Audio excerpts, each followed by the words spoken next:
War stories often begin with explosions and end with medals, but some of the most powerful ones unfold in the space between where courage is recorded, overlooked, rediscovered, and finally understood. 2 recommendations, 2 undeniable acts of valor, and 2 decisions that stunned those who witnessed them.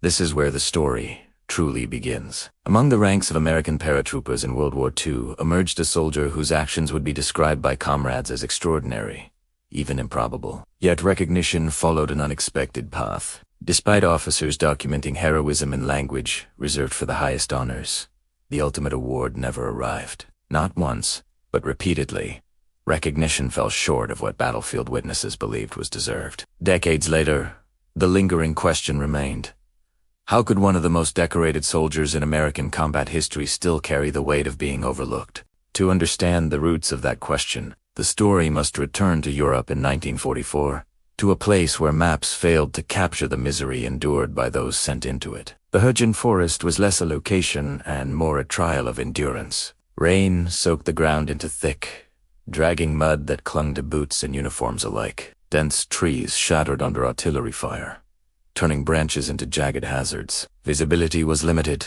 communication unreliable, and every advance exposed soldiers to unseen gunfire. It was within this suffocating environment that Private Pedro Cano advanced with his unit, confronting an enemy entrenched in fortified positions that stalled movement and threatened heavy losses. When machine gun nests locked the unit in place, suppressing any attempt to maneuver, the momentum of the entire engagement teetered on collapse. Remaining in coverment, casualties would mount.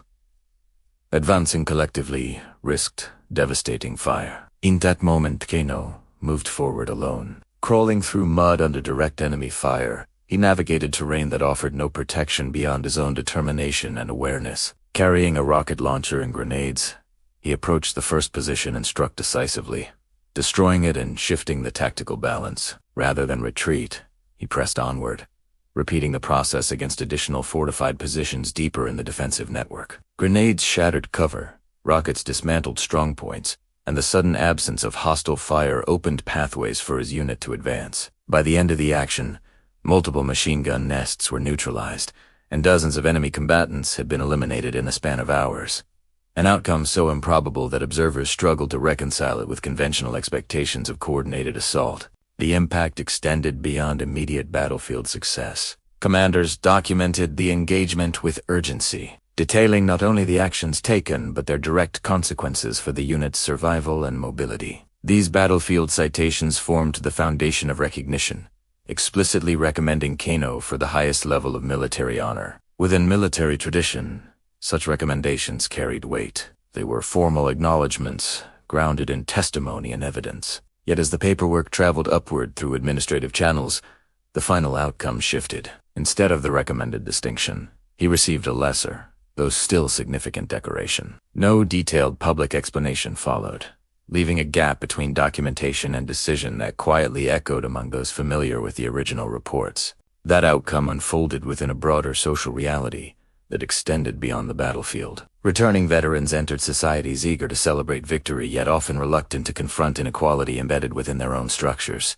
Minority servicemen, including Hispanic and Latino soldiers, found their sacrifices acknowledged in rhetoric, but not always reflected in opportunities or recognition. Historians examining patterns across the era would later identify disparities that appeared through administrative oversights, subjective interpretation of criteria, or systemic bias embedded within institutions of the time. Cano's case became one thread in this larger tapestry, raising questions about whether definitions of conspicuous gallantry were applied consistently across individuals and backgrounds. Comparative review of wartime records reinforced these questions. Citations for Medal of Honor recipients from the same theaters frequently described acts of initiative and risk comparable to those recorded in Cano's documentation. The contrast did not produce simple conclusions, but it highlighted the flexibility inherent in interpretation, how standards were understood and applied by those reviewing cases. Meanwhile, life moved forward. Cano returned home carrying recognition tempered by absence,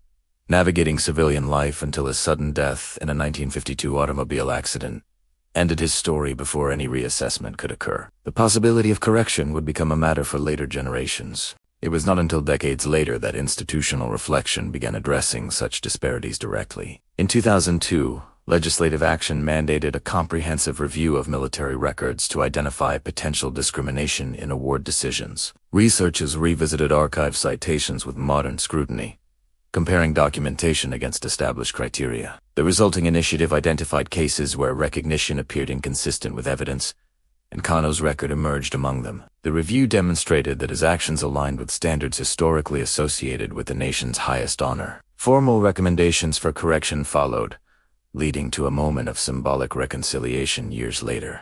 In 2014, recognition arrived in a setting far removed from wartime mud and smoke. At a White House ceremony, the medal representing that acknowledgement was placed not upon the soldier himself, he had long since passed, but over a framed photograph. The gesture carried emotional resonance beyond symbolism, affirming that courage observed decades earlier had not been forgotten. Families and observers witnessed a bridge between past and present, between action and acknowledgement, illustrating that historical memory can evolve toward greater completeness even after long delay. Yet the meaning of Kano's story reaches beyond ceremony. Within Mexican-American communities, his narrative contributes to evolving definitions of heroism, reminding younger generations that valor transcends heritage and that recognition, even when delayed, shapes collective identity. His experience also underscores the responsibility accompanying modern archival digitization efforts. As the records transition into searchable databases, accuracy and context must be safeguarded to prevent distortion of human experience behind each entry. The preservation of truth is not only technical but ethical,